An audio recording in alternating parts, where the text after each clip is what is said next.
سبحان اللہ والحمد للہ لا الہ الا اللہ اللہ اکبر۔ بسم اللہ الرحمن الرحیم۔ پیارے انس بن مالک رضی اللہ تعالیٰ عنہ بیان کرتے ہیں، ہم پیارے عمر رضی اللہ تعالیٰ عنہ کے ساتھ مکہ اور مدینہ کے درمیان میں تھے۔ ہم نے ہلال کو دیکھا۔ میں تیز نظر کا شخص تھا، میں نے چاند کو دیکھ لیا۔ میرے علاوہ اور کسی کو یہ زعم نہیں تھا کہ اس نے چاند کو دیکھ لیا ہے۔ پیرنٹس نے کہا، پھر میں پیارے عمر سے کہنے لگا، کیا آپ نے چاند کو دیکھا ہے؟ وہ چاند کو نہیں دیکھ رہے تھے۔ پیارے عمر نے کہا، میں عنقریب چاند کو دیکھ لوں گا جب میں بستر پر لیٹا ہوا ہوں۔ پھر پیارے عمر نے ہم سے اہل بدر کا واقعہ بیان کرنا شروع کر دیا۔ انہوں نے کہا، لجپال آقا علیہ السلام جنگ بدر سے ایک دن پہلے ہمیں کفار بدر کے گرنے کی جگہیں دکھا رہے تھے۔ آپ فرما رہے تھے، انشاءاللہ کل فلاں یہاں گرے گا۔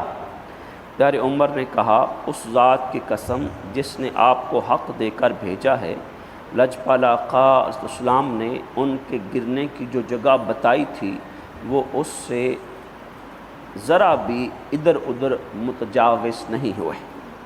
پیارے عمر نے کہا، پھر ان کی لاشوں کو اوپر تلے کنویں میں ڈال دیا گیا۔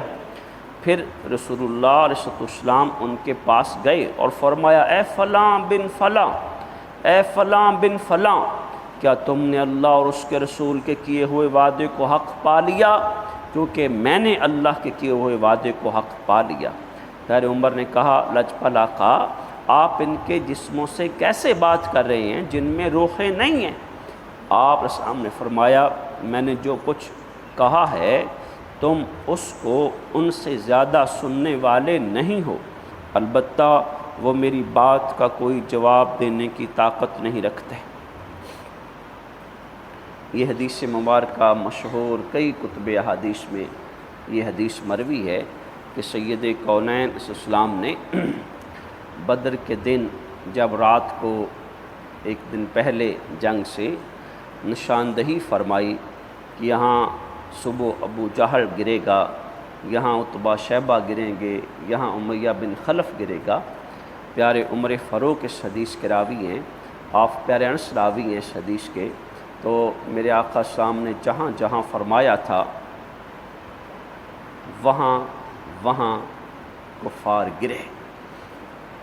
میں نے آپ کی خدمت میں کئی بار عرض کیا ہے، جو امت میں اختلافات اور فرقہ واریت کا عجیب قسم کا ایک رسہ کشی کا حال ہے نا، بس الفاظ کی ہیر پھیر ہے، اور بس کیا کہوں میں، یہ انسان بڑا عجیب ہے، انسان بہت عجیب۔ ہمارے پاکستان کے مختلف طبقات کے انٹرنیشنل مبلغین ہیں، جیسا آپ جانتے ہیں، میں نام نہیں لے رہا، اب وہ باہر جا کے تبلیغ کرتے ہیں نا،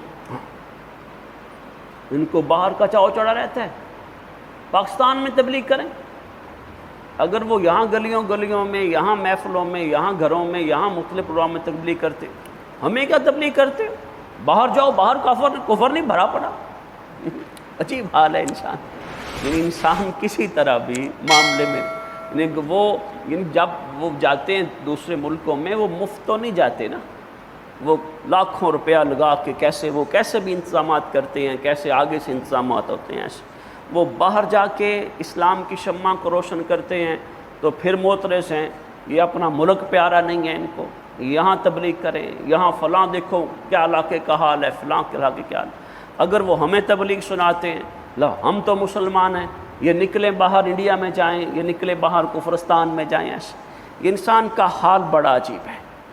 ہم سب اہل ایمان اس بات پر متفق ہیں کہ اللہ تعالیٰ کے سوا عالم الغیب کوئی نہیں ہے، سب اہل ایمان اس بات پر متفق، کسی کا بھی اعتراض نہیں ہے کہ عالم الغیب صرف ایک ذات ہے اور وہ رب تعالیٰ کی ذات ہے۔ جب یہ عقیدہ جو ہو گیا کہ عالم الغیب رب تعالیٰ کی ذات ہے، اللہ تعالیٰ جس کو جیسا جتنا علم عطا فرماتا ہے یہ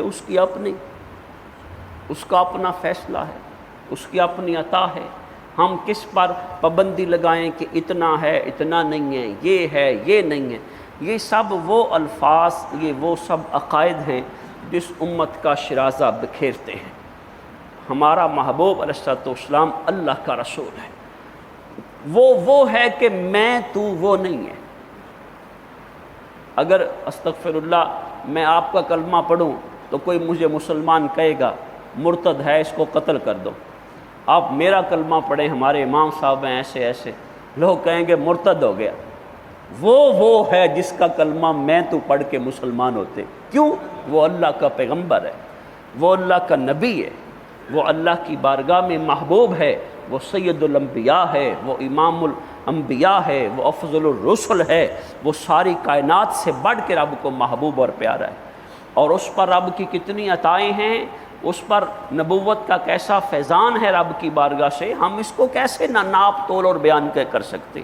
میرے محبوب نے فرمایا کہ یہاں وہ گرے گا، یہاں وہ گرے گا۔ پیارے عمر فرماتے ہیں کہ اس ذات کی قسم جو ساری کائنات کا خالق مالک، میری جان اس کے قبضے میں ہے، کوئی ایک بھی ادھر ادھر نہیں کہا جہاں میرے مصطفیٰ نے۔ پھر جب ان قریباً روایتوں میں آتا ہے 20 یا 24 جو یہ 70 مارے گئے تھے، ان میں سے 20 یا 24 کو کھینچا اور کنویں میں ڈالا۔ میرے محبوب نے بالخصوص ابو جہل کو آواز دی، عتبہ اور شیبہ کو، ربیہ کے بیٹوں کو آواز دی۔ میرے محبوب نے فرمایا ہاں بھی بتاؤ، جو اللہ اور اس کے رسول نے تم سے وعدہ کیا تھا تم نے سچ پا لیا؟ دنیا میں ذلت، برزخ میں حال برا، قیامت کے دن تمہارا حشر کیسا ہوگا۔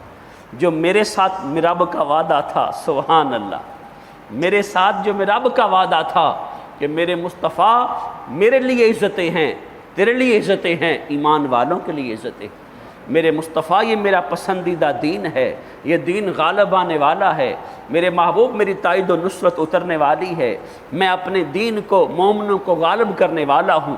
جو رب نے میرے سے وعدہ کیا تھا وہ پورا کر دیا، تم بتاؤ تم نے رب کا وعدہ پا لیا؟ پیارے عمر فاروق نے عرض کی یا رسول اللہ، آپ ان سے باتیں کرتے ہیں جن کے جسموں میں جان نہیں ہے، روحیں نہیں ہیں۔ میرے محبوب نے فرمایا جتنا تو میری بات کو سن رہا ہے نا، اس سے زیادہ یہ سننے والے ہیں۔ ہاں یہ میری جواب دینے کی طاقت نہیں رکھتے۔ میرے محبوب صاحب کی حدیث سے مبارکہ ہے کہ جب کوئی مسلمان قبرستان سے گزرتا ہے تو اگر قبر والا جس قبرستان سے گزر رہا ہے، وہ قبروں والے اس کو جانتے ہیں، دنیا میں جانتے تھے، اور یہ ان کو سلام کرتا ہے۔ میرے محبوب نے فرمایا وہ قبروں والے اس کو پہچانتے بھی ہیں اور سلام کا جواب بھی دیتے ہیں۔ اور اگر وہ اس قبر کے پاس سے یا ان قبروں کے پاس سے گزرتا ہے جن کو وہ دنیا میں تعارف آپس میں نہیں تھا تو یہ سلام کہتا ہے، تو وہ فقط سلام کہتے ہیں۔ جو پہچان والے ہیں پہچانتے بھی ہیں اور سلام کا جواب بھی دیتے ہیں، اور جو پہچان والے نہیں ہیں وہ فقط سلام کا جواب دیتے ہیں۔ یعنی یہ سب وہ عقائد ہیں جو ہماری احادیث صحیحہ اور کثیر احادیث میں ہیں۔ اور پھر امت کا اختلاف، پھر اس امت میں رسہ کشی اور عجیب قسم کی ہجانی کیفیت اور نفرت اور مناظرے اور مباحلوں تک نوعیت، وہ صرف یہ بات ہے کہ کوئی جو کچھ سمجھ گیا نہ کہتا ہے بس میں یہ سمجھ گیا ہوں، اس میری سمجھ کے بعد آگے اندھیرا ہے، استغفر اللہ، بس جو میں جان گیا ہوں نا بس یہی کل ہے، اس کے سوا کچھ نہیں ہے۔ جب کوئی اس بات پہ آتا ہے نا تو پھر فرقہ وریت آتی ہے، پھر اعتدال سے بندہ گزر جاتا ہے۔ بلا شبہ یہ رب کا نظام ہے، رب کا دین ہے، اسلام حق ہے، میرا رب کا قرآن حق ہے، میرے مصطفیٰ کا فرمان حق ہے۔ اللہ سونا ہمیں سمجھو توفیق عطا فرمائے، آمین۔ اللہ نبوت کی حفاظت کے